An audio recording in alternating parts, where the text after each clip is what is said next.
Welcome, everyone. My name is Stephen Goodman, and I'm the Program Director for the Asian Philosophies and Cultures program here at the California Institute of Integral Studies. And we're very honored tonight to have a presentation of the rhythms of Indian music with the great percussionist Santi Owen, who has brought a variety of percussive instruments. And so please help me welcome him tonight.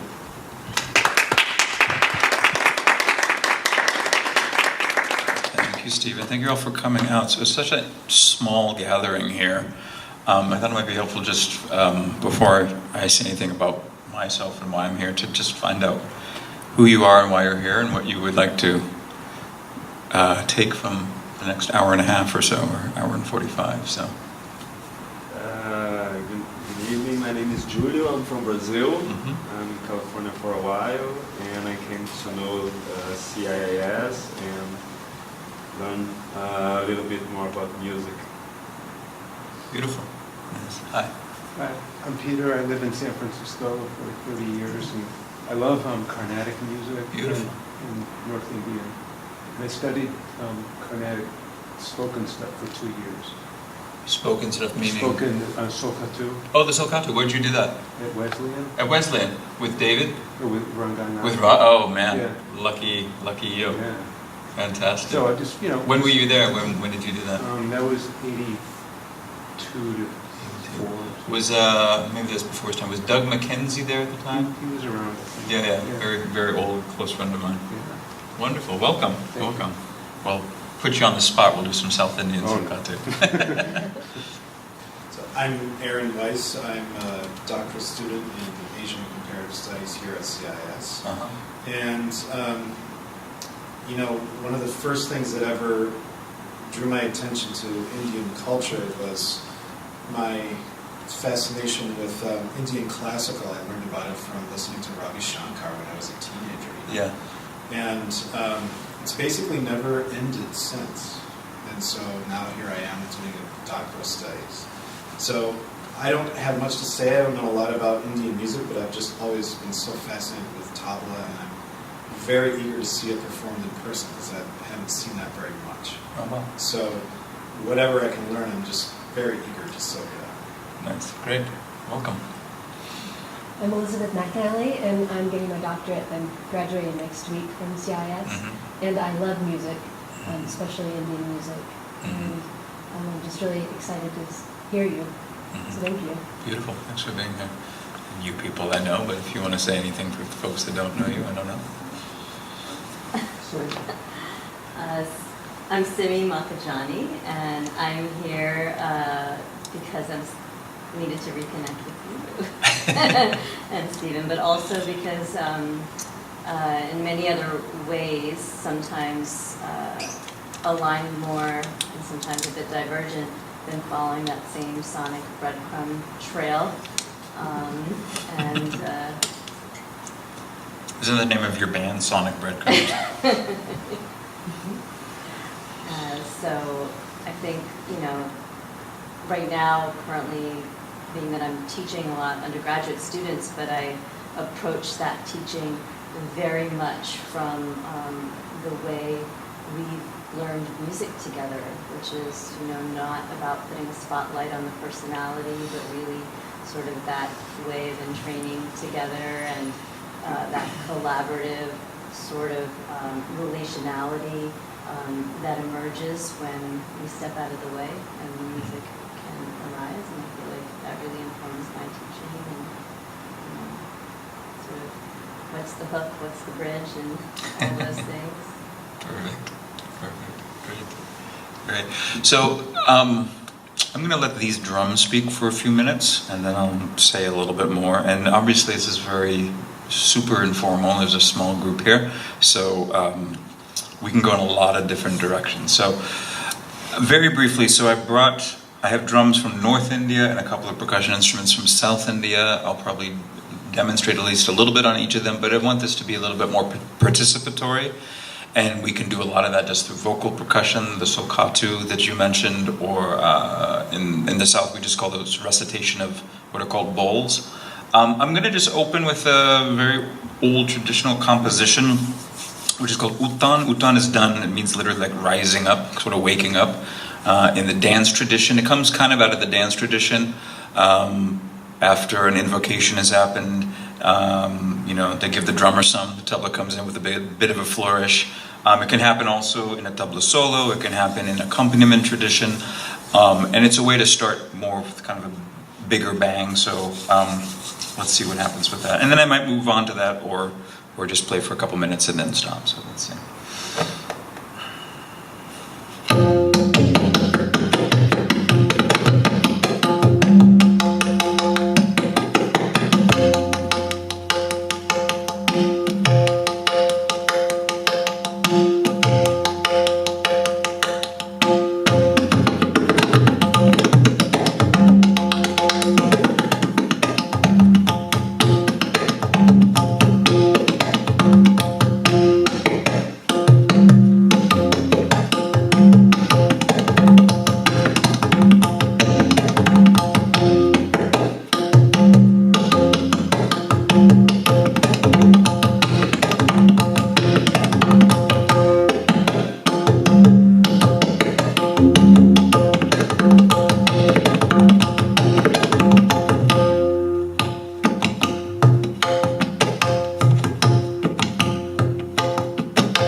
So the utan opens it up. I just played what was there called kaida or kaidarela. But giving you just the beginning of what would be a tabla solo. And what I want to do is talk a little bit, teach a little bit, play in and out like that. So the first thing to know about these drums, if you don't know already, is that there's a language about all of them. Meaning everything that I play on every instrument that I ever can be spoken. That's the trick of it, how we learn it, how we speak it, how it's taught to us by our teachers. My teacher I've been studying with since 1991, his name is Swapan Chaudhary, Pandit Swapan Chaudhary. He comes from the Lucknow tradition of tabla. There's 6 schools, or what we call gharanas, and that's the tradition that he comes from, that he teaches to me and to all of my fellow students. He has been teaching at the Ali Akbar College of Music, just north of here in San Rafael. We're celebrating our 50th anniversary up there right now, and he's been there since 1981. He also is the director of Indian percussion studies down at California Institute of the Arts. The Ali Akbar College has a branch in Basel, Switzerland, so he teaches there, and he does workshops constantly and concerts constantly all over the world. He just turned 72, I think, and he's not slowing down anytime soon. It's phenomenal to see what he embodies. His artistry is both a musician and as a teacher, as a guru. And I'll talk a little bit later about my South Indian tradition here. But from the get-go, people have asked me, why I play this, because I'm not Indian, and what got me into this. I grew up as a jazz drummer, and at a certain point, I heard this sound, and people talk about, falling in love at first sight. For me, it was falling in love at first sound, and just hearing the tone of these drums was the number one thing. And to this day, it's like, you have a good relationship when you wake up and you see that person, you like seeing them, after the first day, and the first week, and the first year, and then, years and years and months or decades or whatever. So it's the same with this. Like, you have to have that love of that sound. That's the number one thing. So I almost by accident found myself up at the Ali Opera College of Music, and Swapanji was still teaching beginning classes at that time. And from the first lesson till the lesson I had just this last Monday with him, he has that spirit, that generosity of, yes, it's difficult, but just try and you can do it, He has that kind of spirit about it. So when we learn, every single sound that we play has a different name. So if I say, at the edge here, if I play this, we call that na. Tin, tune, tak, tete, tene, ta, din, tek. So everything should sound as I say it, and I should say it as it sounds. So it's onomatopoeic in that way. With the left-handed drum, which we call baya, we have different syllables like ki, ka, kat, ge, gen, these kinds of things. And then we can combine left and right. So ge and na becomes da, ge and din becomes din. Different combinations like tere kita, kita taka, kita taka tere kita, kita taka tere kita taka ta tere kita, dere dere kita taka, dere dere kita taka ta kita da, da taka tere taka taka degin da, gege tere degin da, kita taka tere kita taka tere kita taka dere dere kita taka taka tere kita taka da da da taka, tere kita taka da gen da ka, tere kita taka da gen da ka, tere kita taka da gen da.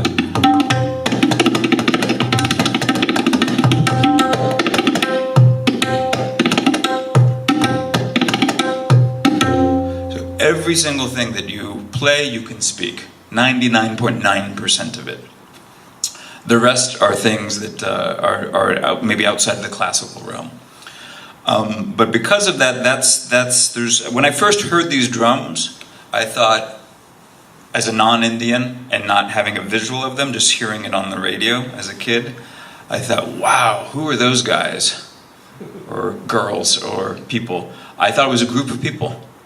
I thought it was like an African ensemble, and there was someone playing a drum that was doing this, and someone playing a drum that was doing this, and someone playing a drum that had this sound, and this sound, and this sound.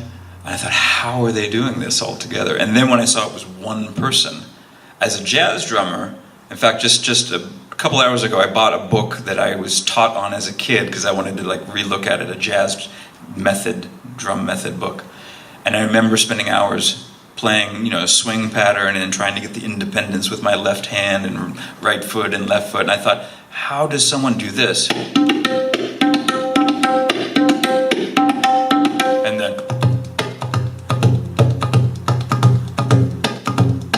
then put them together.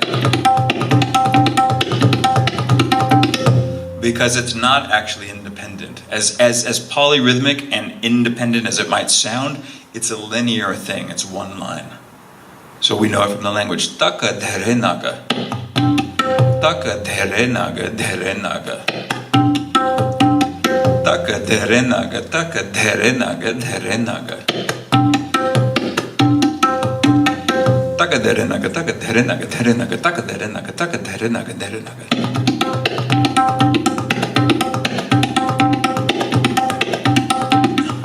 So this kind of thing. Otherwise, there'd be no way to do it. It would be impossible, as far as I'm concerned, if we didn't have that language. And I don't know if any musicologist knows how far back that goes. Modern tabla, the modern tradition, we can only trace back to about the 1750s, something like that. But just as everybody has a parent and that person had a parent, and that person had a parent. In this tradition, everybody has a guru. And so whoever, this person, his name was Sudhar Khan, who was the founder of modern tabla from Delhi in the 1750s or so. I don't know who his teacher was, and did his teacher play these drums, or there was an older predecessor to this drum called pakawaj, which is, if you could imagine these drums as one big shell, and it's played this way.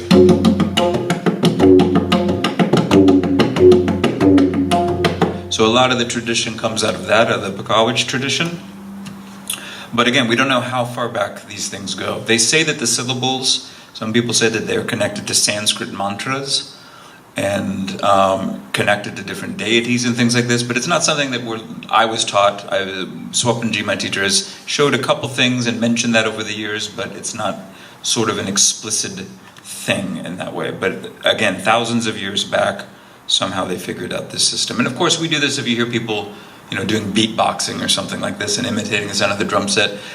Almost every drummer has some way of vocalizing their tradition. Bata drummers do it, Conga drummers do it, djembe drummers do it, Ghanaian drummers from Ewe culture do it, the Balinese kendang drummers do it, all over the world.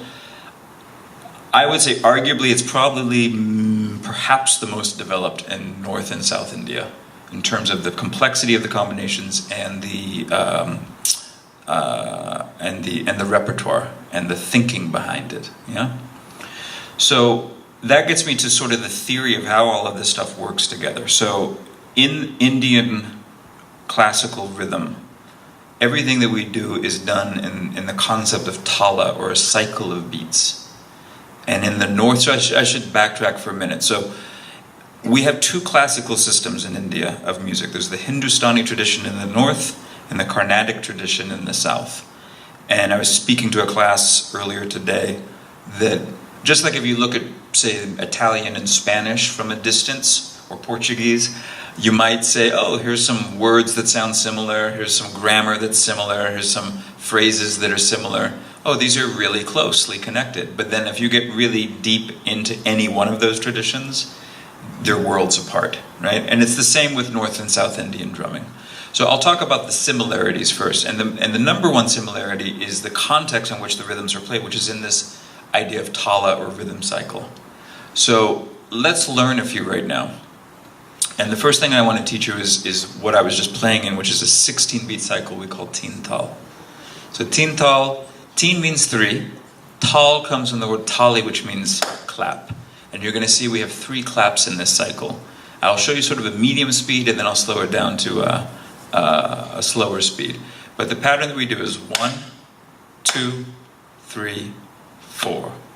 1, 2, 3, 4. And to keep track of where we are, often you'll see this, the dancers, the Kathak dancers, North Indian dancers will do this, where they'll go clap, first one, come out to the fingers, second one. We call this Kali, which means empty. Not Kali like the goddess, but Kali is an Urdu word. And then the third clap is here. So we have 1, 2, 3. 1, 2, 3. So 3 claps are teen talis. Teen tal, that's where we get the name. So often though, like I was just playing in a much slower version, and if it's slower, we'll use the fingers from the outside of the hand in to keep track of the beats in between. So we're going to go clap, pinky, ring, middle, clap, pinky, ring, middle, clap, pinky, ring, middle, clap, pinky, ring, middle. So we have 1, 2, 3, 4, 5, 6, 7, 8, 9, 10, 11, 12, 13, 14, 15, 16, 1. And that first beat is very important. We call that sum, which literally means coming together or joining together. Or it's also the same word when we say the sum of 2 plus 2 is 4. It's the same word, the same root word. So let's try that again. So 1, 2, 3, 4, 5, 6. You can count if you want. 8, 9, 10, 11, 12, 13, 14, 15, 16, 1. But we don't actually count when we do it. We'll use these syllables. And the syllables that we play, we call it teka. Teka means to support. So just like almost any other musical tradition, most of your job as the drummer is to support the melody, the singer or the instrumentalist. So when we say someone, she plays really great teka or has really great teka, it means that person they're really able to support the music. No different than the way, Elvin Jones would support John Coltrane or something like this, right? So the syllables we're going to use, we only need to learn 2 or 3 syllables right now. So say this, da, din, din, da. Da, din, din, da. And if you hear a little breathiness, there's that aspirant syllable that we have from Sanskrit-based languages. So in English, we usually write D-H-A, D-H-I-N for da and din. So it's a bit of a palindrome. We're going to go da, din, din, da. Da, din, din, da. So that's our first 8 beats. This section here, what we call kali, we have to have some different kind of sound here. So it's going to rhyme. It's not going to be the same, it's going to rhyme. We're going to say da, tin, tin, ta, instead of din, din, da. So let's get up to there. So we'll say da, din, din, da, da, din, din, da, da, tin, tin, ta. One more syllable, and this is going to be a double syllable, tete. So tete we use to kind of signal that we're about to come back to some, and that the kali section is coming to a close. So we say tete, din, din, da, and now we're complete. Almost, we have to say da on the first beat again to finish the circle there. So the whole thing, da, din, din, da, da, din, din, da, da, din, din, da, tete, din, din, da, da. Again, din, din, da, da, din, din, da, da, din, din, da, tete, din. So keep clapping and reciting, and I'll play it and recite. Da, din, din, da, da, din, din, da, da, din, din, da, tete, din, din, da, da, din, din, da, da, din, din, da, da, din, din, da, tete, din, din, da, da. So let's have some fun with these syllables. Right now we're doing what we call ek gun. Ek meaning 1, gun meaning speed. So we have 1 speed, or 1 per beat. Or if you have any Western music background, we're doing quarter notes, right? So 1 sound per beat. If we double that, we get to what we call dogun, or 2 speed, right?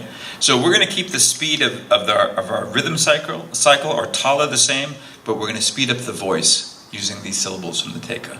So 1 time through in ekgun or single speed, and then we'll go to double speed, right?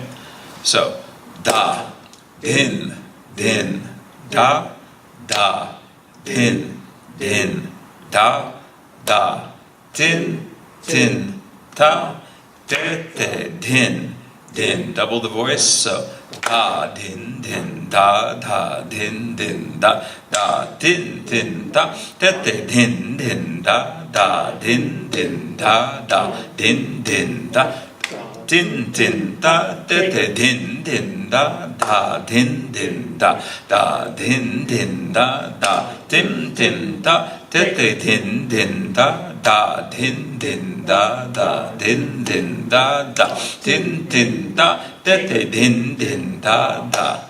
So immediately we're getting to this idea of needing to be extremely present and aware of where we are in that rhythm cycle. So I used to, with all due respect, it used to humor me when people would talk about being at like drum circles or things like this and saying, man, I was really trancing out drumming. And usually what that meant, if you watched and listened closely, is that no, actually you were spacing out.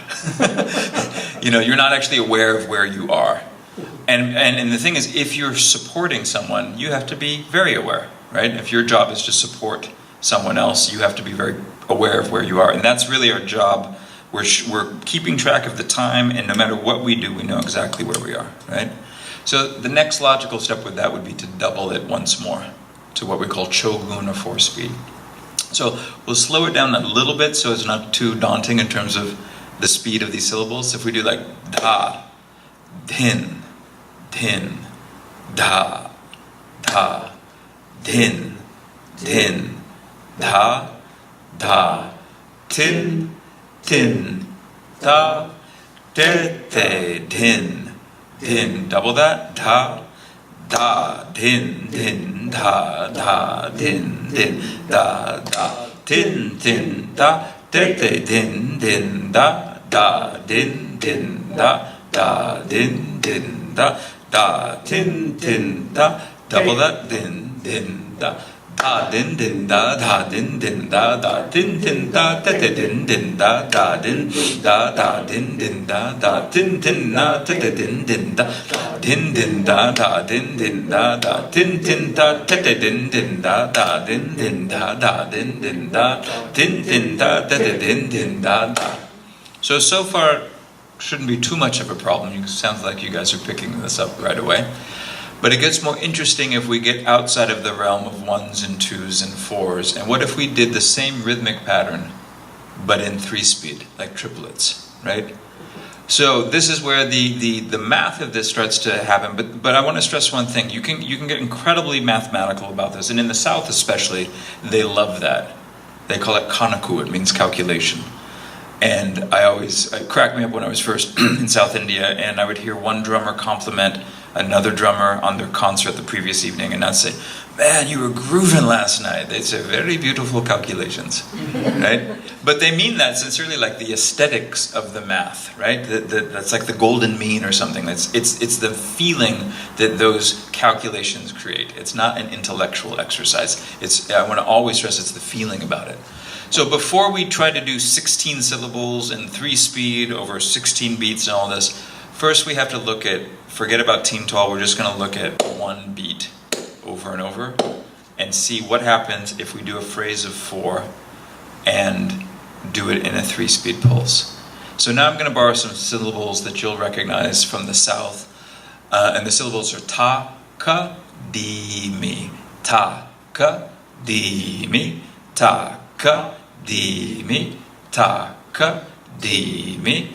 Ta, ka, di, mi. Ta, ka, di, mi, ta. Beautiful. And then some syllables that are shared both in the North and the South. They're similar to what we've heard already. So for 3, we'll say ta, ki, ta. Ta, ki, ta. Ta, ki, ta. Ta, ki, ta. Ta, ki, ta, ta. So let's get that pulse of 3 with those syllables, ta, ki, ta. Like this. Takita, takita, takita, takita, takita, takita, takita, takita, takita, takita, takita, takita, takita, takita, takita. So keep that going. And we're going to keep feeling that pulse, but instead of saying the phrase takita, we're going to say the phrase takadimi, like this. Takita, takita, takita, takita, takita, takita, takita, takadimi, takadimi, takadimi, takadimi, takadimi, takadimi, takadimi, takadimi, takadimi, takadimi, takadimi, takadimi, takadimi, takadimi, takadimi. Takadimi, takadimi, takadimi, takadimi, takadimi, takadimi, takadimi, takadimi, takadimi, takadimi, takadimi, takadimi, takadimi, takadimi, takadimi, takita, takita, ta. Back to home base. Takita, takita, takita, takita. So we'll go back to takadimi in a minute when we feel comfortable. We'll replace takadimi with that tintal teka, da din din, da din din, all of that. right? So takita, takita, takita, takita, takita, takita, takita, takita, takadimi, takadimi, takadimi, takadimi, takadimi, takadimi, takadimi, takadimi, takadimi, takadimi, takadimi. Takadimi da din din da da din din da da tin tin da da din din da da din din da da din din da da tin tin da da din din da da din din da da din din da tin tin da da din din da da. So you felt that moment when we finished the recitation and it landed, the first beat finally landed back. That's this concept of sum, of coming together. And when you hear, if you've been to, it sounds like many of you have, if you've been to classical Indian concerts, north or south, that's the moment where people go, ahaha, kya baat, meaning well said, well spoken, or in the shabash, same kind of sentiment, like bravo, because it builds up that rhythmic tension and then resolves back to the sum, right? So we're going to try that again, but now we're going to see, can we keep the tala, the 16-beat cycle, with our hands, and recite first 1 per beat, 2 per beat, 3 per beat, 4 per beat, right? So don't get scared. I'm here. I'll do my best to keep it. I might make a mistake. I make mistakes constantly with this stuff. It doesn't matter how many times I've done it. There's always a little bit of nervousness, like whether you're playing or teaching. Like, I don't even know if I can do it, but we'll try. We'll see if we can do it. And what you're trying to notice is keeping that internal, we call this laya. Laya means many things. It means rhythm, it means time, it means tempo.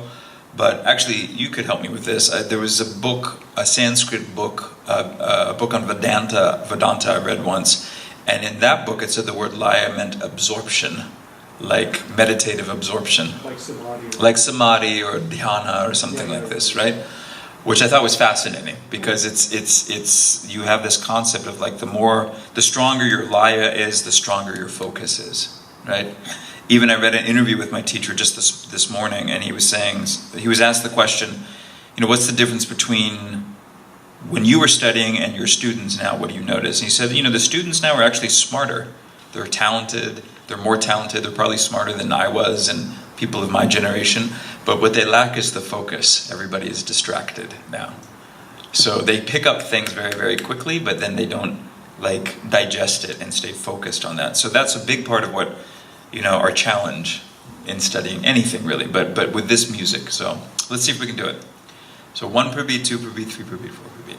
So da, din, din, da, da, din, din, da, da, din, din, da, de, de, din, din, da, double da, din, din, da, din, din, da, din, din, da, de, de, din, din, da, din, din, da, din, din, da, din, din, de, de, din, din, da, din, din, da, din, din, da, din, din, da, de, din, din, da, din, din, din, din, da, din, din, da, de, din, din, da, din, din, da, din, din, da, din, din, da, de, din, din, da, din, din, da, din, din, da, din, din, da, de, din, din, da, din, din, da, din, din, da, din, din, da, de, din, din, da,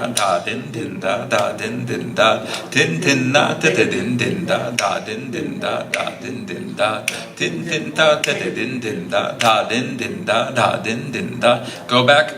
Da din din da din din da din din da din din da din din da din din da din din da din din da din din da din din da din din da din din da din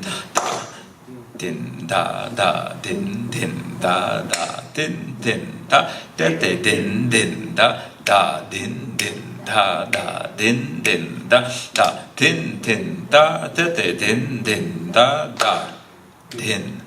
din da din din da din din da din din da din din da.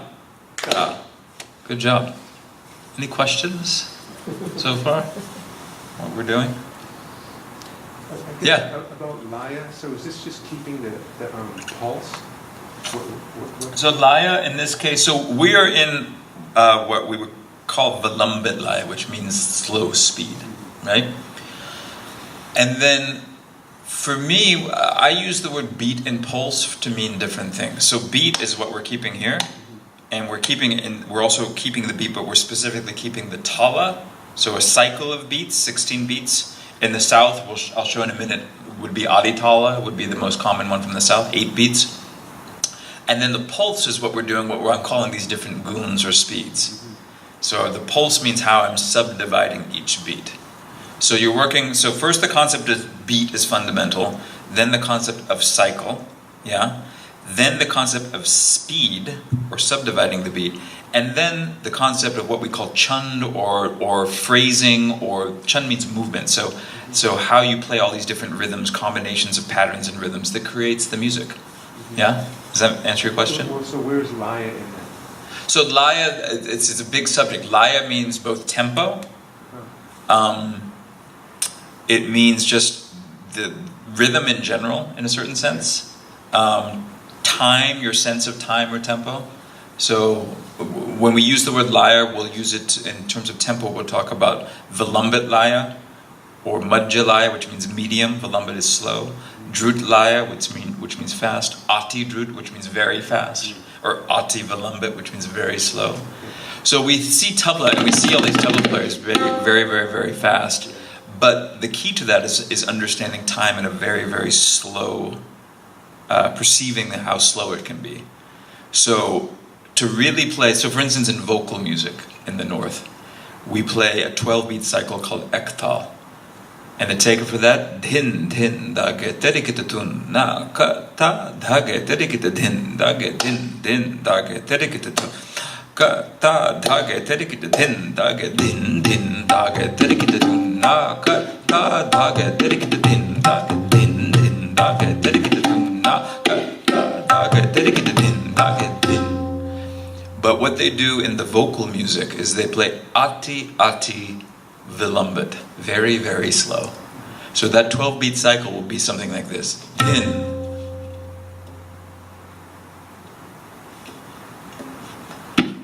Din, there's beat 2.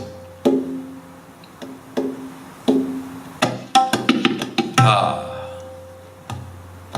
Ge. Te. Re.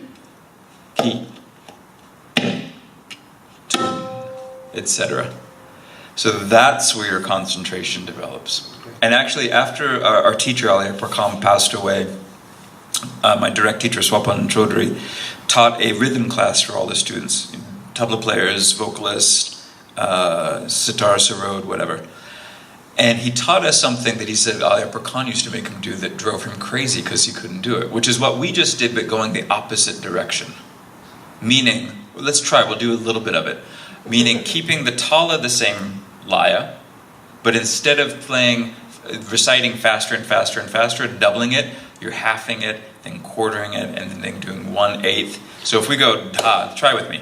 Da, din, din, da, da, din, din, da, da, tin, tin, da, te, te, din, din. Then do half. Da, da, din, din, da, da, din, din, da, da, tin, tin, da, te, te, din, din.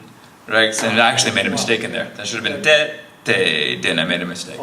So that's where it's the same thing if you are an artist, a calligrapher or something, and you draw a line or a circle, and then you blow that up.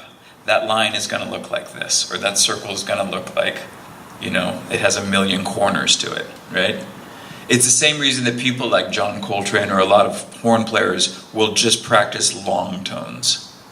Like one note, very, very slowly. Or vocalists will sing, in our tradition, the vocalist will just try to sing sa, just the basic first note of the scale. And that's the hardest thing to do. It's the hardest thing to do. But that's what develops that concentration, you know. And what, you know, other kinds of things where we'll try to, you know, see, can we keep the teka and then recite compositions on top of it? Like when I was demonstrating different bowls, at the end I played something that we call a tukra, which means like a little piece or a little composition. And I said it and then played it. But, you know, can I say it but keep the teka? Like...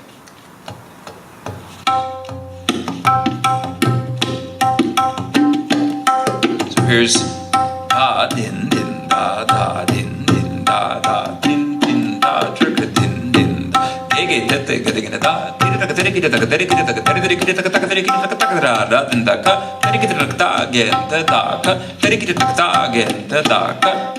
da da da. Right? It's the same thing like if people that are Afro-Cuban percussionists and they can play the clave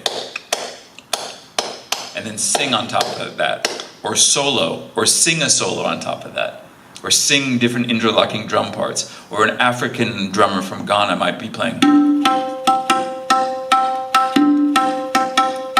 a bell pattern in a 12/8, and then reciting things, you know, drum parts or lead drum parts or dance calls or things like that on top of it. Yeah. So this kind of focus, this is what we're talking about to develop this. Yeah. Make sense? All these things. How's our time? I'm going to get to the South Indian stuff and then open it up a little bit more. So let me take a little detour to the South. I started these drums in 91 and I was, you know, no one gives you a syllabus. Like, this is the syllabus of what you're studying. This is tabla, this is the history. You just start, here's na, and here's tete, and here's terekita, and all these things. And after a while, you start to learn things and go, oh, this is a kaida, and this is a tukra, and this is these different compositions. But I still didn't quite know what I was studying for some time. And I thought there's something that I'm hearing, that I've heard rather, that I haven't learned yet on tabla. And what I realized was that I had been first exposed to tabla mostly through the group Shakti, which was Zakir Hussain, who lives here in the Bay Area, and John McLaughlin, the great jazz guitarist, and then two South Indian musicians, Viku Vinayakram, who played the gattam, the clay pot, and El Shankar, who played the violin and then later the double violin. So I had heard tabla, but played not in a North Indian style, but a South Indian style, which is a different, very, very different approach. And so I started to get curious to want to study that. And I went on my first trip to India in 94, 95, and I called my guru from Chennai, from South India, then it was still called Madras, and I said, hey, I have an opportunity to study with a great South Indian percussionist. I wanted to get your blessing to do it, because it's kind of a ridiculous thing to try to do. It's like saying, you know, I want to be a brain surgeon and a, you know, constitutional lawyer. You know, like, it's insane. But that said, I'm not the first one to be that insane, because there's a lot of American and Western percussionists that, as a percussionist, you're just trying to learn as much as you can about everything. I'm thinking of one of my teachers, John Bergamo, who founded the World Percussion and percussion programs at CalArts. He passed away some years ago. He was also in the very first tabla class at the Alayapur College of Music. And so he was studying with both of these people. So one of his teachers was a person named Subhash Chandran, who's the younger brother of Viku Vinayakram, this gattam player that played in this group Shakti. And he taught at CalArts in the 70s. And of that family, he's a younger brother, but partly because I think his older brother was touring a little bit more, but he sort of became the designated guru in the family for, like, people would learn from the older brother and then they would go for sort of, you know, postdoctoral training with the younger brother, who was my teacher. And I never wanted to learn the mridangam, which is the mother drum from South Indian music, the barrel-shaped drum. I wanted to learn the kanjira and the morsing, which I'll play for you now, the gattam, a temple drum called Tabla. But I went and the first thing he said, that's fine, that's good, learn mridangam. So everybody learns that drum because all of the patterns and concepts and compositions come from that drum. So I started with him and learning, you know, all of the different phrases, and then after some months started to switch to these other instruments. But the first thing I want to play for you, since we're doing this vocal percussion, is actually an instrument, very simple one that comes from South India called morsing. I'm sure you're familiar with it, which is it's a jaw harp. You know, you find it all over the world. You find it in, you know, we think about it in bluegrass music here, but you'll hear it in, you know, music from Kyrgyzstan, you'll hear it in Bali, you'll hear it all over the world. And by itself, all it does is this, right? But then when I put it against my teeth, just like this microphone is amplifying my voice and my drums, my skull becomes like the microphone and the amplifier all in one. So from this, I get this. So a very loud, beautiful sound. I mean, even without this. Right? Now, Subhash and Viku's father, who was their guru, their teacher, had an accident. He was on a bus, and I forget the story, but like his hand was out the window, and the window fell on it, or something happened, and this finger was either just permanently damaged, or maybe it was even like amputated, or part of it was amputated, and he didn't know what to do. He was a young man, he already had a family, and he was a musician. So he focused first on teaching, but also this instrument, because you could also play it like this. You don't actually need this finger, which is the number one important finger with every other drum that we play.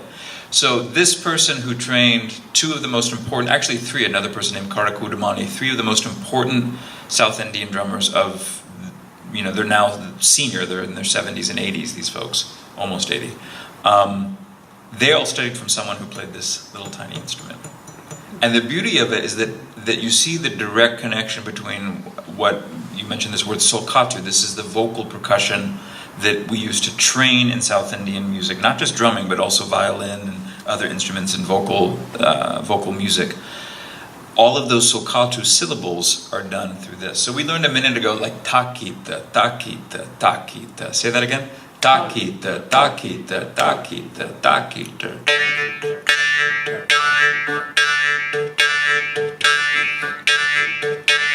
Takadimi, takadimi, takadimi, takadimi.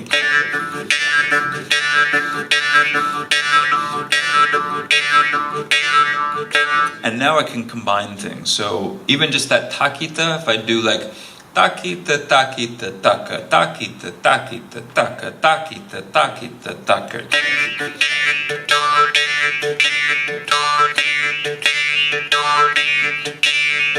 If I double, takita, takita, taka, takita, takita, taka, takita, takita, taka, takita, takita, taka.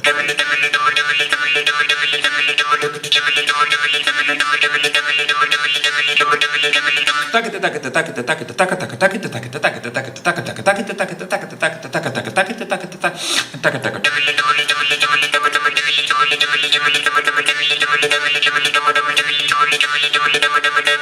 So all of it is done with the voice and this simple little instrument.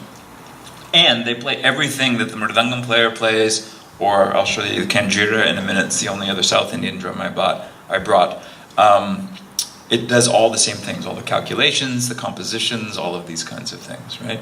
So let's take a second and learn some things that are a little bit more idiomatic with Indian music. Not that you don't find it in other styles of music, but we've done 3 per beat, we've done 4 per beat.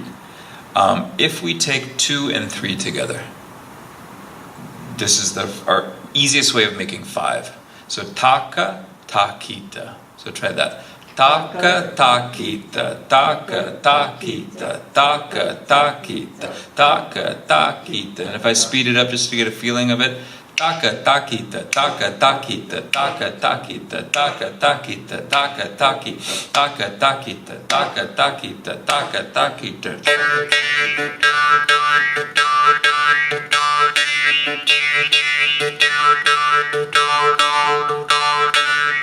I could reverse it. Takita, taka, takita, taka, takita, taka, takita, taka.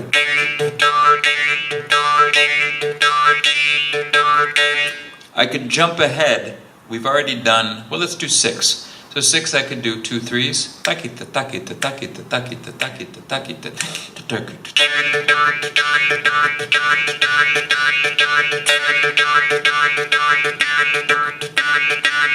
3 2s.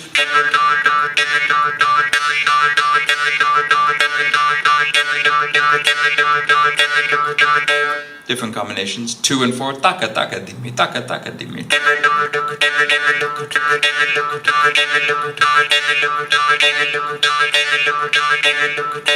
But then I can move into 7, do 3 and 4. So takita taka dimi, takita taka dimi, takita taka dimi, takita taka dimi, takita taka dimi, takita taka dimi, takita taka dimi, takita taka dimi.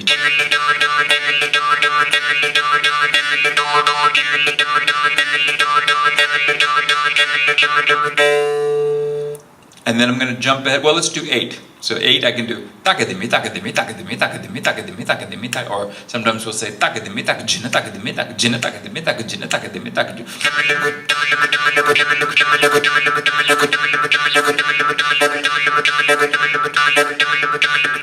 And then 9 gets very interesting.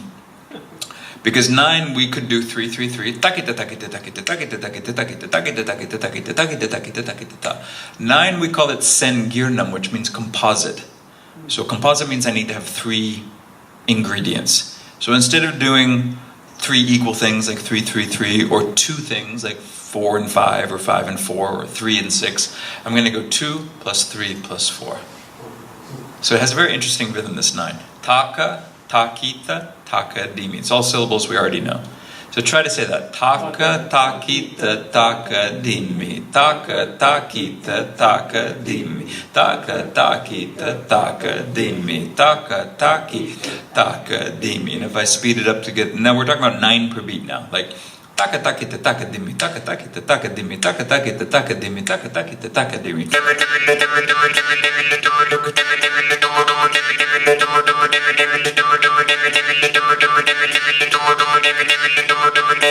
You can hear it, right? That's the beauty of even just this little time together we have tonight, or you study a little bit more, your ears get educated to this. Your perception gets fine-tuned, and you start to hear these rhythms. So you become what we call a rasika, or someone that, like an aficionado or connoisseur of this music. You start to enjoy it more because you're hearing it better, right? So everything that these other drums can do. So let me switch for a second. I'll come back to this in a minute and just play it for you. But the other drum that I brought is the kanjira, which is a South Indian tambourine. The traditional one is made with a monitor lizard skin. They're very hard to find these days. In fact, I think they might be illegal to bring them to the country. So I don't have this if this is on video and on YouTube. I've had it for 30 years. But in order to get the right pitch, I've got to put a little bit of water, or sometimes a lot of water, to loosen the head. And this drum now is becoming quite... The way that tabla has been popularized by Zakir Hussain and my teacher Swapan Chaudhary and other great tabla players, Anindo Chatterjee and Ala Raka before Zakir Hussain, who toured with Ravi Shankar, Zakir's father and guru. Kanjira is getting well known partly from Selva Ganesh, who's Viku's son, and Ganesh Kumar, who's my teacher's, one of his most senior students and brother-in-law. So now a lot of people are finding this drum and getting very interested in it because it's portable. There's actually only 2 sounds, open sound and a closed sound. Of those 2, you have kind of 3, maybe 4 strokes. So I might make a closed sound with 3 fingers or 1 finger, open sound with 1 finger, and then sometimes we'll use these 3 or 1 finger here. But it's the technique. There's not a lot you can do, but there's a lot you can do. Everything that the tabla players, the mridangam players, the gattam players, every other drummer in India, everything that they do with 2 hands, the kanjira player has to do with 1 hand. So you can hear the pitch is getting lower. And the beautiful thing with this is when I put a microphone on it,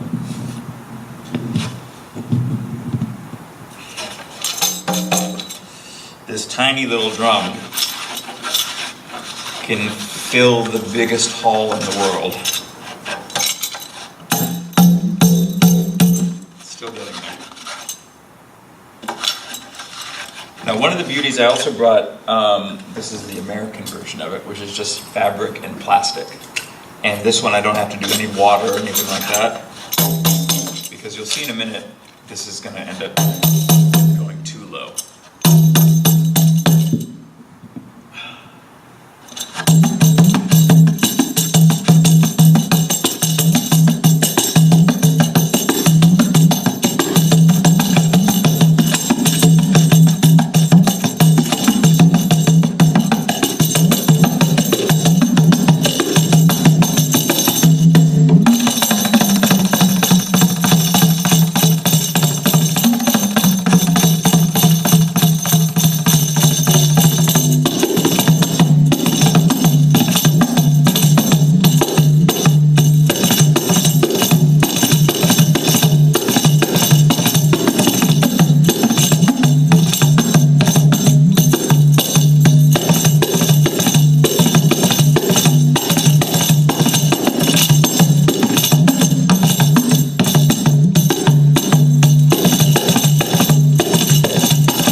lot you can get just with this tiny little drum.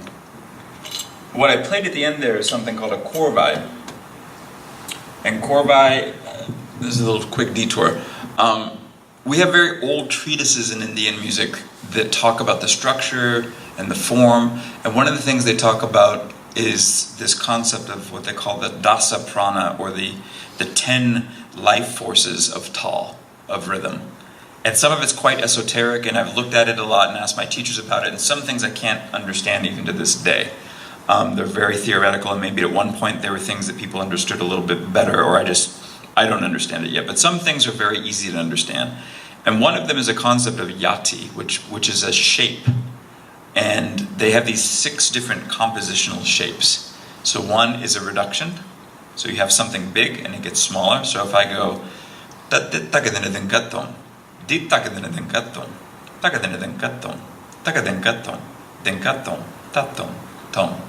you hear this kind of thing? You have ones that are expanding. So if I have like tom, tatom, takatom, takitatom, takadinatom, takatakitatom, takitatakitatom, takitatakadinatom, this kind of thing. You can have things that are all equal, that just goes takadinatom, takadinatom, takadinatom. Everything is the same. And then you can combine them. I could have something that shrinks and then expands again, or something that expands and then shrinks. So I did something that was shrinking.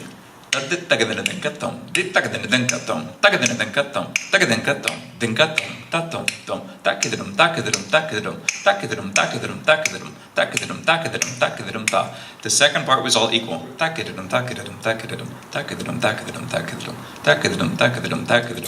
But the first part was shrinking. Oops, we lost this.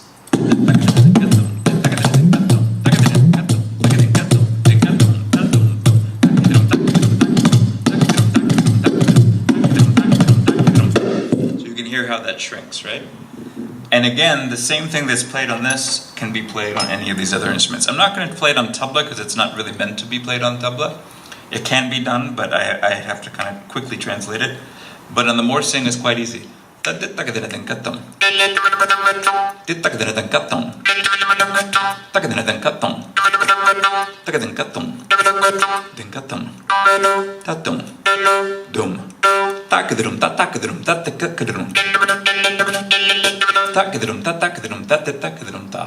We're all together.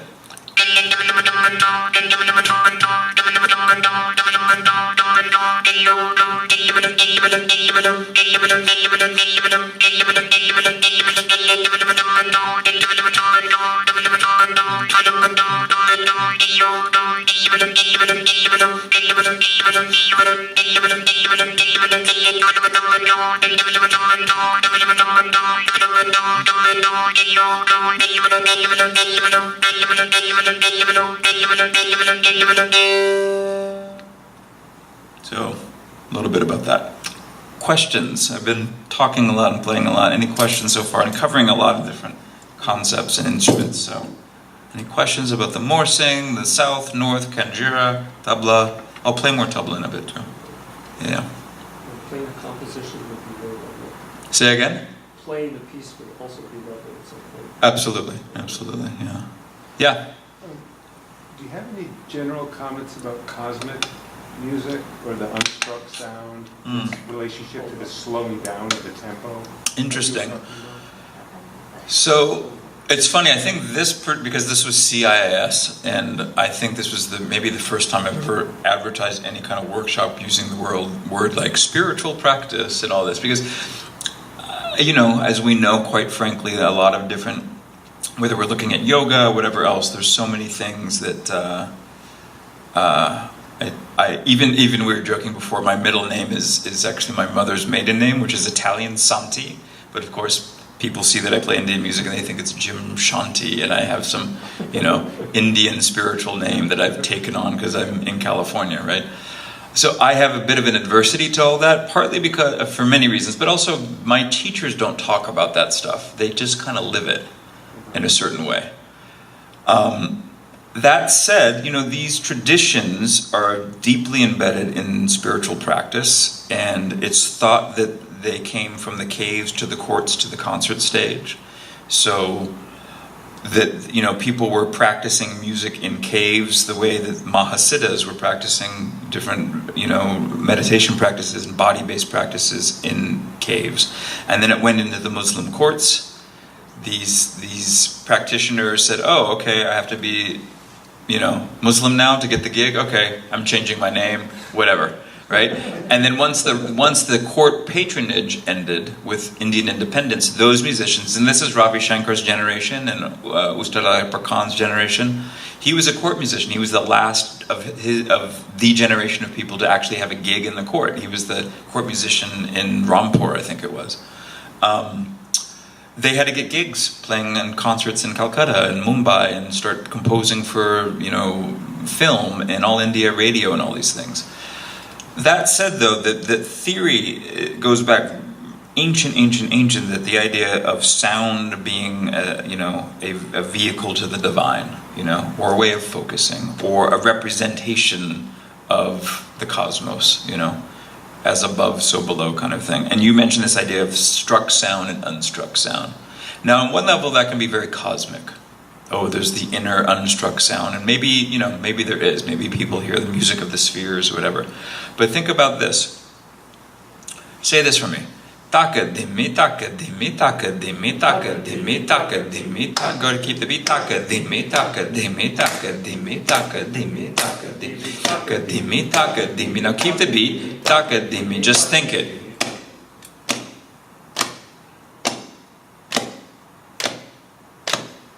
Then say it. Taka dimi taka dimi taka dimi taka dimi taka dimi taka dimi. Then just think it. Are you hearing it? So there's unstruck sound for you, right? It's something, and I'm going to take full responsibility for making that up. No one ever said that to me. That's just my own observation. Like, oh, in one way, we don't have to get so woo-woo or cosmic about it. It's something that's internalized in that way. In the same way that, you know, a jazz musician, you know, a bebop player is hearing, you know, Charlie Parker tunes in his head or her head, or, you know, a great Western classical composer is maybe hearing their composition in their head before writing it down, right? So I think in one way it's simpler than that. In another way, you know, who knows? It's believed that these, the raga side, the melodic side, but also the rhythmic side, that these things weren't composed or created so much as revealed, that these people were meditating or whatever they were doing, and they would hear these melodies or hear these rhythms. And again, we could say, wow, that's so, you know, these great saints and sages, and not to downplay any of that, but I think it's important to also connect it to something that we just all naturally do. If you hear a song in your head, you know, or a poet getting a line or an image in their mind, or a choreographer, you know, in their body feeling some kind of, you know, getting a visual or a kinesthetic impression or image of something they might put on the stage as part of choreography. Yeah? So the beauty of that, though, is that you can constantly be practicing, right? I was talking about this with a class earlier today where Selva Ganesh, we were kids. I was hanging out with him one time. This is when I first went to India, and we were hanging out, and he was saying, you know, we're really lucky as musicians. I said, well, what do you mean? It's like, well, think about it. Like, your mind is always thinking. I said, yeah. He said, and what are you usually thinking about? I said, well, you know, I don't know. Worried about, you know, the fight I had with my girlfriend, or am I going to run out of money and have to go back home from this trip in India? Or, you know, whatever it is, like you're worrying. He said, but as musicians, you can always have your mind on music. So whether music, you know, these syllables are sacred syllables or mantras or things like this, in a way, it's connected to the concept of mantra, and you can correct me, but my understanding of one of the definitions is that it comes from the word manas, which means mind, and the syllable tra has to do with protection, right? So that which protects the mind. So you could be worried, or pissed off that you're stuck in traffic or whatever, or you can be, you can have melodies or rhythms in your mind that are giving you some sense of peace, you know, or playfulness, or whatever it is. Yeah? What's your thought about it?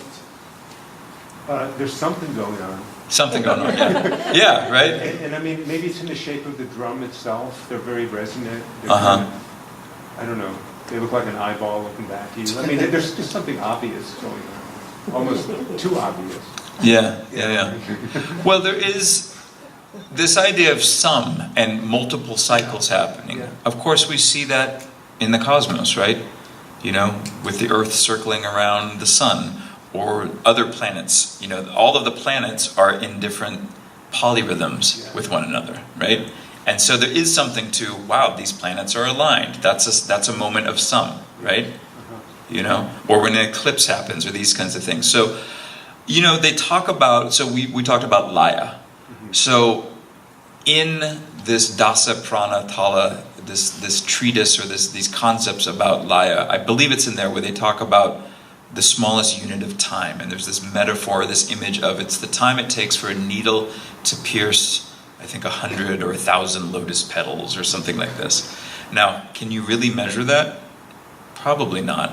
But what's interesting is it points to the possibility of, prior to cell phones and Facebook and automobiles and radios and television and everything else, how fine-tuned people's perception might have been in India even 100 years ago, 500 years ago, thousands of years ago. So what could they perceive in terms of units of time or sound, right? In the Indian system, they talk about not 12 notes in an octave, but 22. So it's like, okay, we could say 7 colors in the rainbow, or you can see all of the shades in between, right? So that I say that because, you know, who knows what kinds of subtle perceptions people had about the cosmos and how that related to time, expressing it through music. What were you going to say? Well, just on that, I think there's one or more Buddhist Abhidharma treatises that talk about some of these basic units of space and time, where it's said that some of the great meditators can perceive 64 discrete experienced moments in that snap of a finger. So that's just another example of that kind of precision, at least alleged, in some really accomplished sort of masters of attentiveness. Yes. But another thing I wanted to point out related to the unstruck sound idea is that, to me, it seems like there's a difference in the quality of silence before a rhythm has been played from after a rhythm has been played.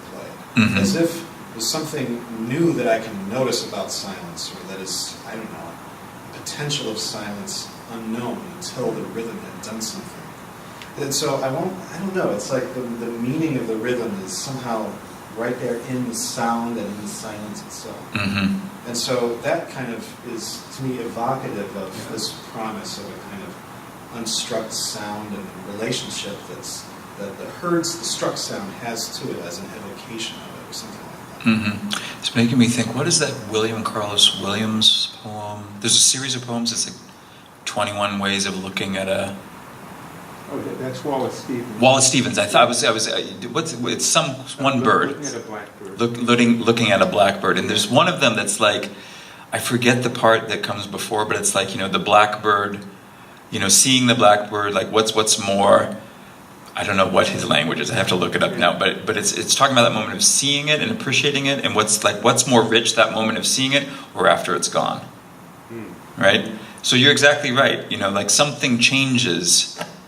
And in a moment I'm going to play, and I'm going to play in a slightly less classical way, and I do this a lot when I teach kids. Well, let's just do it now. So you can lie on the floor if you want, you can close your eyes, whatever. But I'm going to play for you in a more sort of impressionistic way. I might end up going into some classical stuff. But what I want you to do is listen in 2 different ways. One, especially with these microphones, all of these vibrations are going to hit your body. So where you're feeling those vibrations in your body, that's one thing.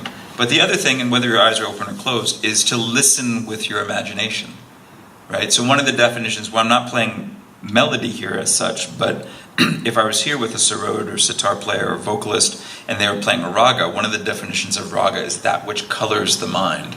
Or another definition I heard recently was that which captivates the mind, which I really love that one. So in that sense, in a bigger sense, you know, someone whistling if it catches your mind, that could be a raga, right? Or seeing a flower, if it catches your mind, that has that essence of raga. So it's anything that catches you, right? So I'm going to play a little bit more. We'll see what happens, and see, report back to me.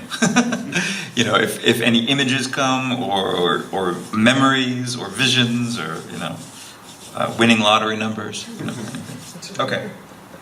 Was someone going to say something? No. Okay.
If anything happened? So what? It felt like I don't know, there was shapes and colors, but then it turned into me like weather or atmospheres. Interesting. So there was a sense of a kind of landscape and a movement through it into different zones that had different dimensions, some smaller, some larger, or more dense. Beautiful. Yeah. Nice. You guys should all be mic'd if I have a mic. Anybody else? No, it comes to me to be in a sacred ritual, something like that. Huh. Uh-huh. Yeah, with fire and people dancing all around, and something related to abundance. Beautiful. Yeah. Great. Maybe you have those winning lottery numbers. Nice. I was getting ready for a longer ride. I mean, Yeah, I purposely went really short. I'll play a little bit longer, I promise. But yeah, so I was just sort of floating. Yeah. And starting to sort of hit the vapors, and then, so yeah, it's beautiful. beautiful. Yeah. I saw this little, it was a boy, girl running in a dance, like shifting into all the different notes and becoming different kinds of animals back to the child, back to like all these morphines with the like really joyful dance. Beautiful. Excellent. Stephen? Anything? More. More? Okay, in a moment. Simi? Just horizons. Horizons, nice. Yeah, yeah. Beautiful. So one of the things, you mentioned dance, in the Kathak tradition, have you had any Kathak dancers here for this? Not recently. We'll have to bring some folks here. I was lucky to study with the great Kathak dancer Chitrish Das, who passed away suddenly a couple of years ago, and work now with a lot of his disciples. And he was brought here by Ali Khansab to teach at his school and then eventually establish his own school. But in that tradition, they have this concept of the dance. So the dancer is a storyteller, right? So he has to be able to depict all the different roles. So if it's something from the Ramayana, you're doing Ravana and you're doing Rama. If you're telling stories of Krishna, you're doing Krishna and you're doing Radha. If it's something you've made up, you're telling stories from, maybe it's from the Muslim courts or something like this. Which also means you're doing masculine and feminine roles. So again, coming back to this idea of that all of these things, the mathematics, the combinations of phrases, they're all there ultimately to create emotion, to create mood, create feeling, rasa we call it, right? So as a drummer as well, especially you learn this playing with dance, you have to be able to do that as well. So it might be that you do something that has a very brave or heroic or masculine kind of energy, like, right? You might do something that has a very like coy and flirtatious kind of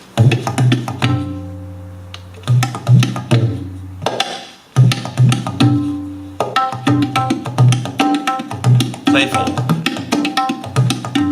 And people come up, there's actually traditional stories. Composers like would compose like programmatic kind of music, like that it's actually telling a story of a cannon being shot or fireworks going off. Or they'll take traditional stories or traditional compositions and then create their own stories to again paint those pictures, right?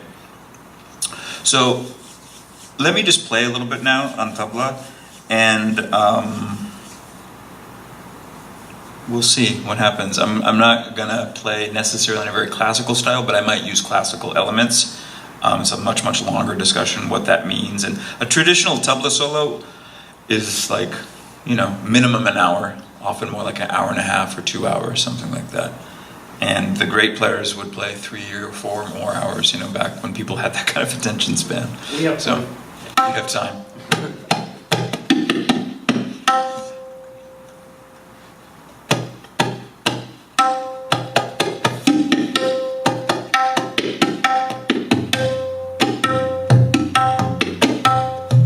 So I'm in Team Timon, which we learned.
So a little bit more. Other questions or thoughts? Yeah. Is this a full set? I mean, you've been playing two a lot, there's a third. So traditionally, Steve and I were just talking about that. So traditionally, you play two.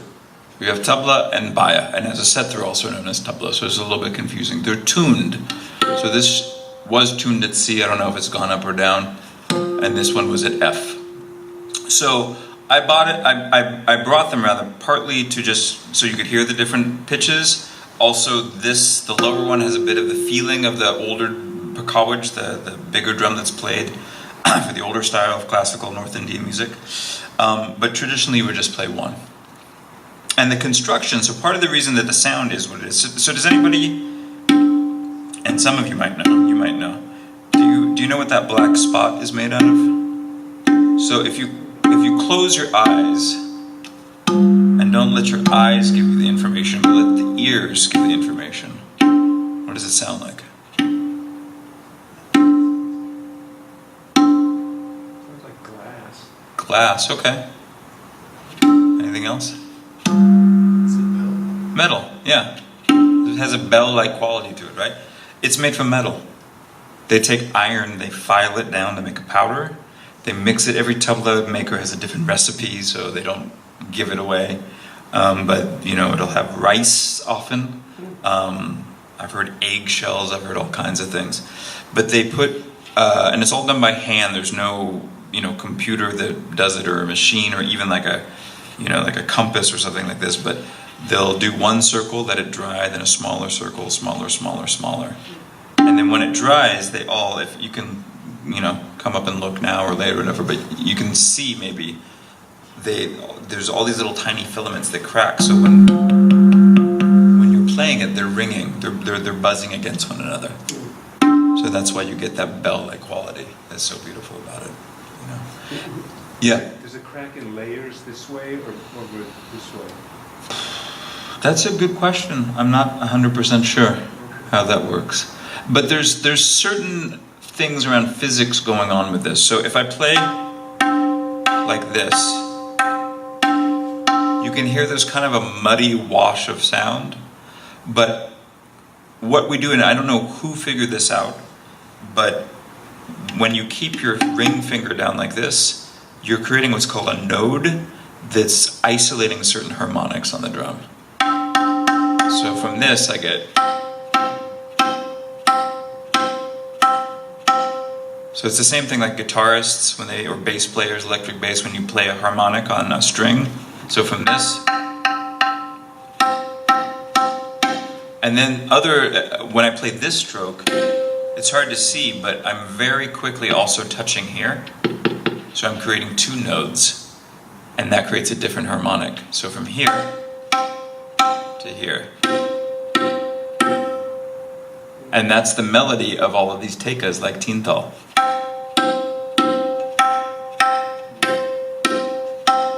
There's actually a melody happening if your ear gets tuned to the higher harmonics.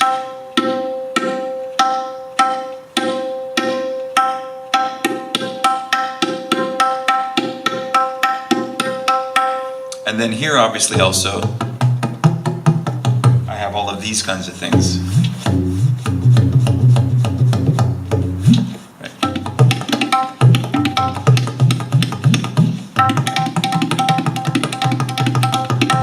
This kind of thing. So, and all of the Indian drums have some quality of that. You know, the kanjira, again, same thing.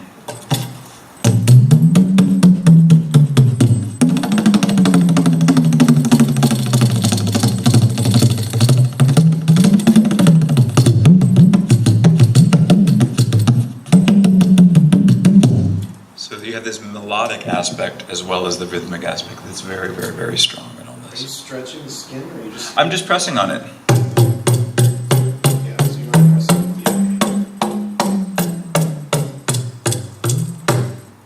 it. Right? Same thing with the morsing in a different way. I go from the fundamental pitch to, if I change the shape of my throat and mouth, I can get different harmonics on it. So if I say vowel sounds, but I reverse them a little bit, like instead of A, E, I, O, U, if I do E, A, A, O, U, the sounds, not the names of the letters, I get. Right? So E to U is going to be high to low.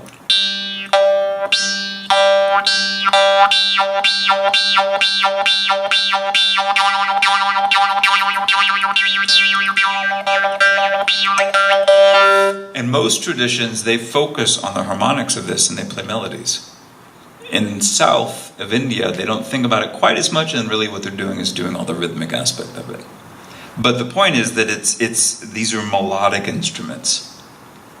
In the construction of them, the playing of them, everything. So it's very much a melodic, it's a music. It's not like, oh, I just bang on a drum, you know? Yeah? Other questions or comments? I have no idea what time it is. 8:44. Yeah? So the 8-beat cycle in South India is the Adi Tala? That's right, yeah. The original Tala? I think, yes. And so the 16-beat in North India, that's kind of, is that their fundamental Tala? Mm-hmm. So do you think there's something about 8 and 16 that are particularly rhythmically fundamental? Well, look at most music. If you turn on the radio on the way home today, you're going to hear things in what? 4/4. Yeah. So there's something about, if you look at this room, it's constructed, you know, as a rectangle. If you look at the floor, you see squares, right? There's something about 4 that is stable. It's easy to grasp. It's easy to connect to.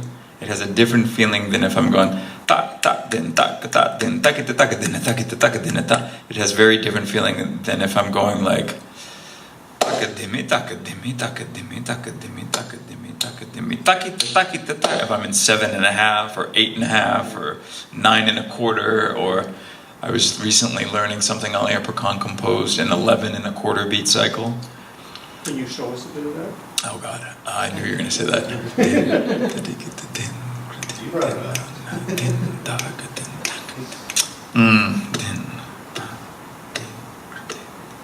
I have too many things on my mind, and I don't know if it's going to come to me. Or something that's unusual?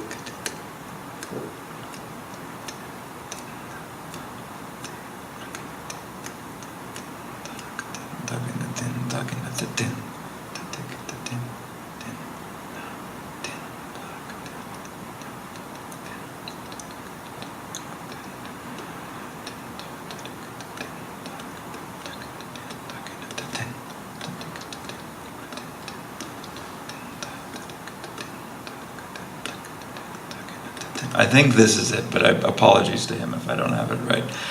Din, dedikita din, kredin, din, na, din, da, dedikita din, da, kedin, dagina din, dagina tedin, dedikita din, kredin, din, na, tin, da, dedikita din, da, kedin, dagina din, dagina tedin, te de kita din, din din na na din da, te de kita din, da din da na din da na din, te de kita din, din din na na din da, te de kita din da na din da na din, te de kita din, din din na na din da, te de kita din, da din da na din da na din, te de din din na na din da, te de kita din, da din da na din da na din. Now, if you hear it, it's very jarring in a little in some ways, and you could go, "What was this man thinking? You know, why did he compose that? And where did it come from? Is he just doing something crazy?"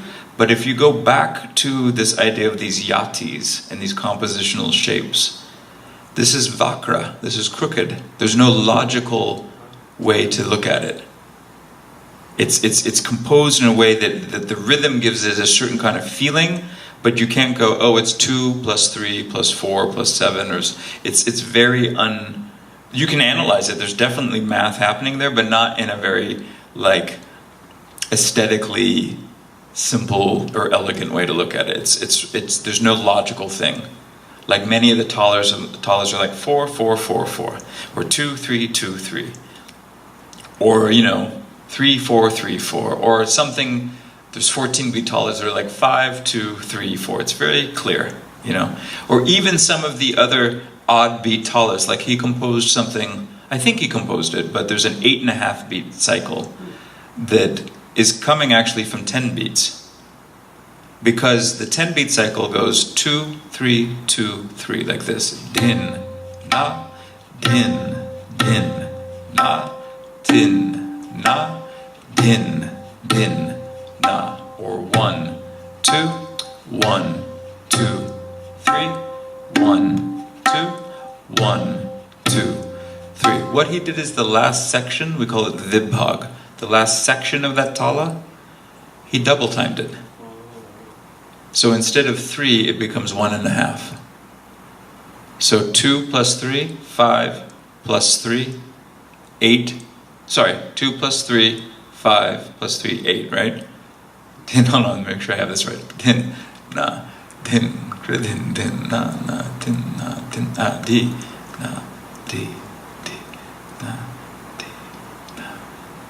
Yeah, di, na, this is what he did. Di, na, di, na, di, na, di, na, di, na, di, di, na, na, di, na, di, na, di, na, di, na, na, di, na, di. So it's 2 3 2 1.5. Right? The last 3 are twice as fast, which makes it 1.5. Yeah. Like some ragas in raga theory where there's male and female, morning, etc. Yeah. Is there any, I know you were saying percussion is to support. Mm-hmm. Was there any ever breakout tradition where different talas are said this is appropriate for nighttime, this is appropriate for morning, so that they could generate their own kind of rasa?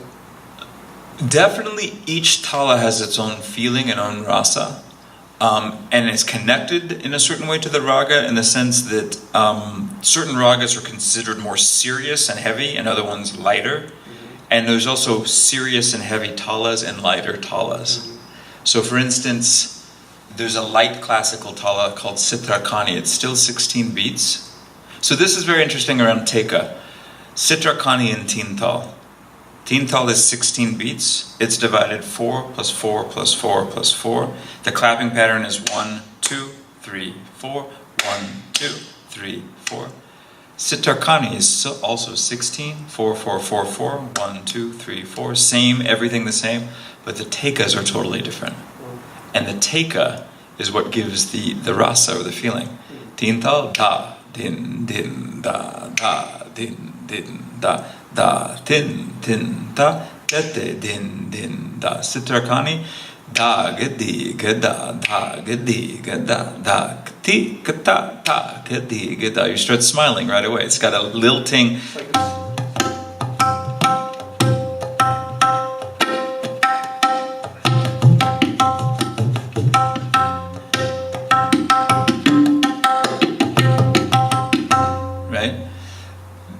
Kaharwa is a folk or light classical tala.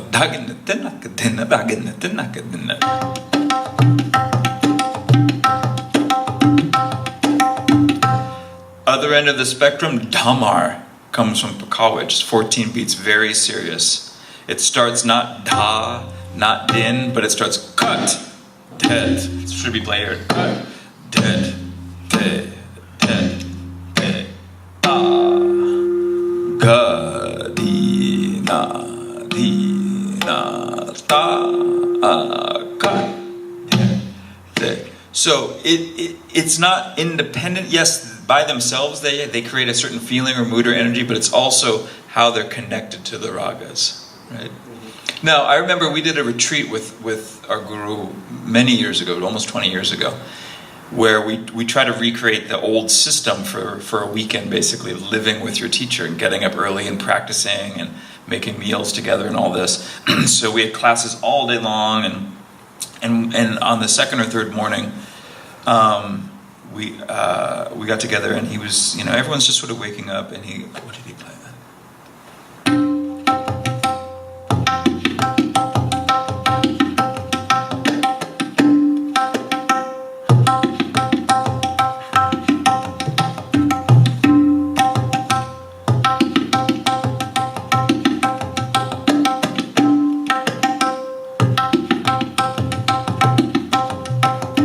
Din dagin da gin te dati dagin dagin dati dagin dagin dagin din dagin da gin te dati dagin dagin dagin dagin dagin. And he said, this is a morning composition. It's very shy. It's just kind of waking up, right? So that's the only time I've ever heard him say that. But it's believed, Alayappa Khan very much believed that the ragas were like people. They were like spirits, they were like dakinis, they were like orishas, if I want to borrow different, other cultures' metaphors around spirit and things like this. So,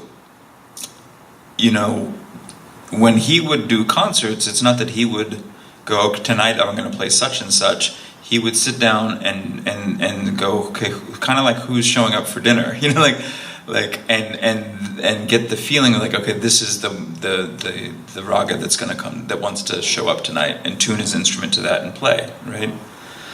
So in the same way, I would say these talas, they have their own energy to them, and the compositions inside of them have their own energy, and it's like, if you don't, even tonight, there are certain things I tried to play, it's like, oh, I haven't paid attention to that, and so it's not coming to me easily the way it should have, right? It's like if you don't nurture a relationship with someone, maybe they don't want to come visit you because you haven't gone to visit them or offered them anything, you haven't made them a cup of tea when they came over, so they're like, oh, that person, So you have to have that kind of, constant connection with your instrument, and with those compositions, Yeah? Other questions or comments or thoughts? It's a huge topic, all of this stuff. Yeah. So the psalm is really important. Psalm, yes. Yeah. So the cadence before it would also be really important. And since we're sort of winding up and stuff, what's your general thoughts about cadence? So cadence, you mean like Tihai or Mora in the south? Yeah. So what he's talking about, and this is something to point out, and I've done it a bunch of times here, is one of the things that's very particular with Indian music, both north and south, although they approach it differently, is what we call in the north Tihai, which is something that I play 3 times and it shows itself resolving back on the sum. So if I go like that third time, that da lands on sum. And it's our way of showing, okay, we've concluded an idea, right? So that last time I played, I did a very long thing. Now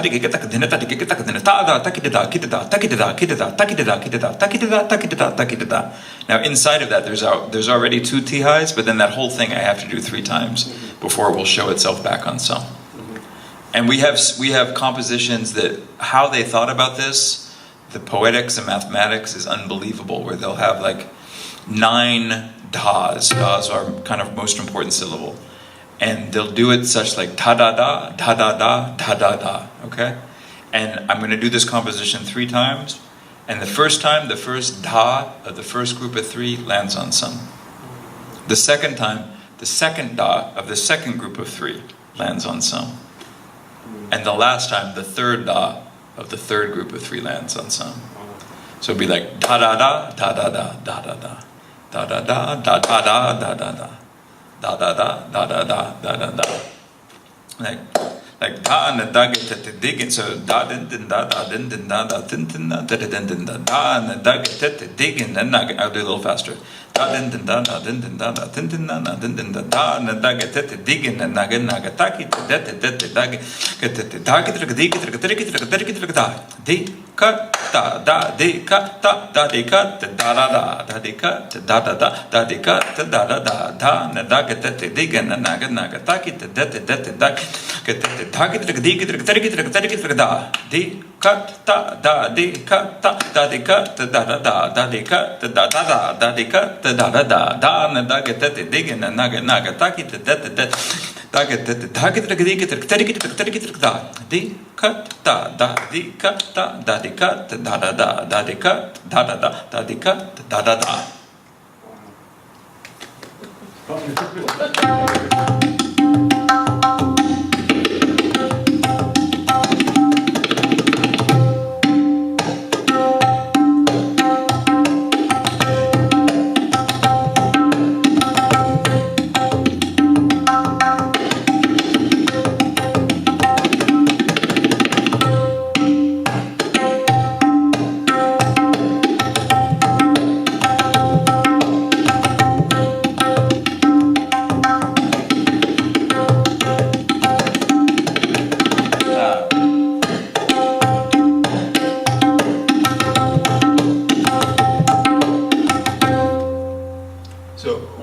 What you didn't get to see tonight is when we play tabla solo, in the same way that the tabla player plays teka to support the melody, tabla solo is its own entity, its own art form.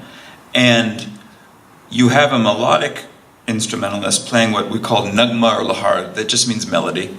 They play a repetitive melody over and over and over again, an ostinato, that they change roles. So the melody is now keeping time, showing the time cycle, right?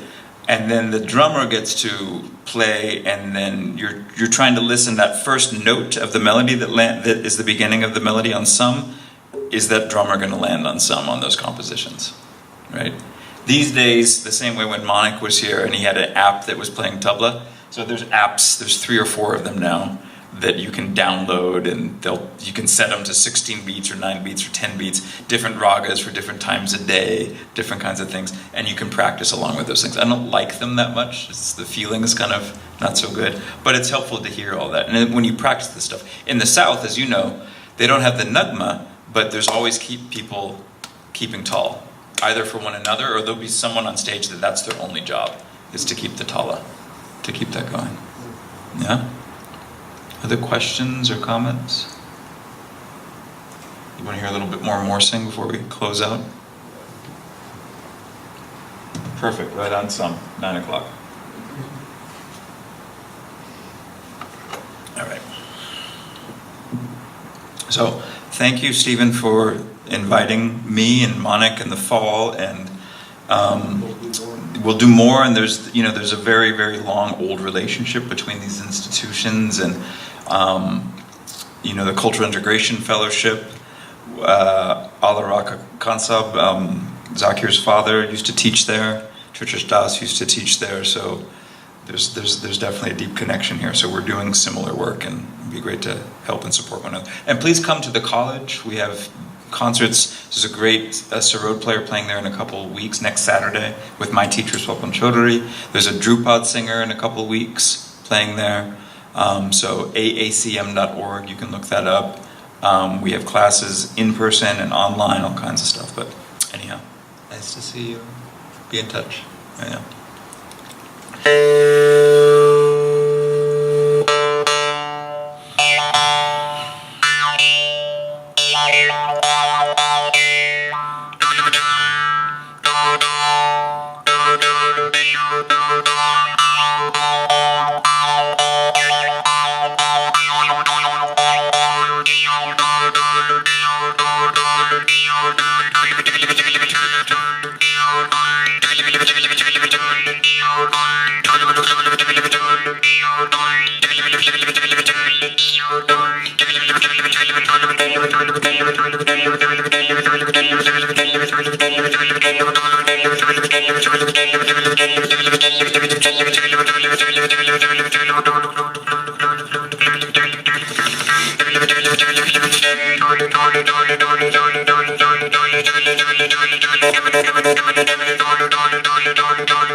Thank you.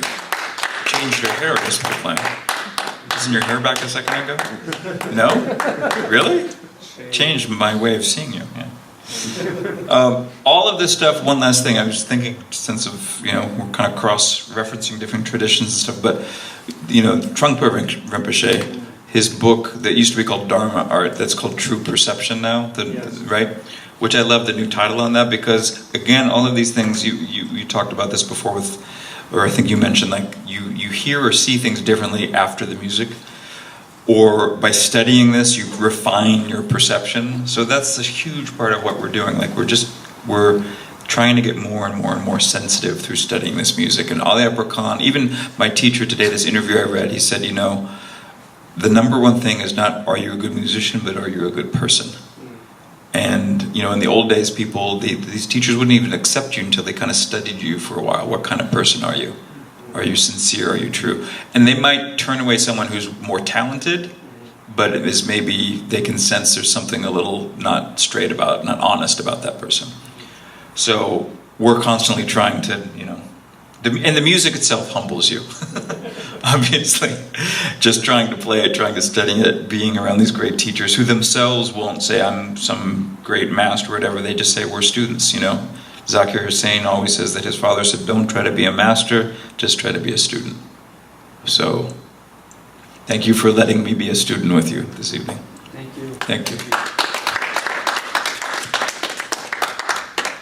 So on behalf of everyone here, on behalf of our program, Asian Philosophies and Cultures, and the California Institute of Integral Studies, the lineage and brotherhood and sisterhood that Jim alluded to, Ali Akbar Khan, who founded, along with family and other people, the Ali Akbar Khan School of Music in San Rafael, was a close friend of Haridas and Bina Chaudhary, who were foundational for our institute. And so it is our hope and our plan to commingle these beautiful traditions of head and heart and ears. And so I beseech you, as is in the traditions I know, to come back again and again with, you said katak, you know many people, bring them, we will have more elaborate comminglings of spirit, and I want to thank everybody for coming tonight.